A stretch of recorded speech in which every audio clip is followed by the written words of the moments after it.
रामनवमीच्या दिवशी महाअष्टमी आणि प्रभू श्रीराम जन्मोत्सव साजरा करण्यात येणार आहे.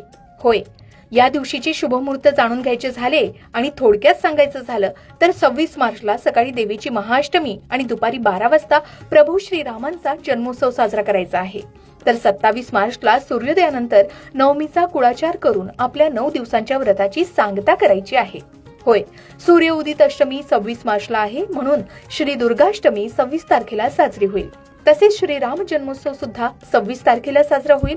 या दिवशी अष्टमी तिथी सकाळी 11:45 समाप्त होणार आहे आणि लगेचच सकाळी 11:46 नवमी तिथीला सुरुवात होईल.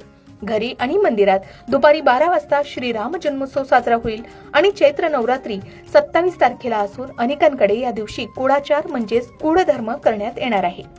तुम्ही नवरात्रीचे 9 दिवस उपवास करत असाल तर 27 मार्च 2026 रोजी सकाळी 10:06 किंवा सूर्योदयानंतर व्रताचं पारण करणं योग्य ठरेल असं सांगितलं जात आहे. या संबंधित संपूर्ण माहिती तुम्हाला आमच्या चॅनलवर पाहायला मिळेल.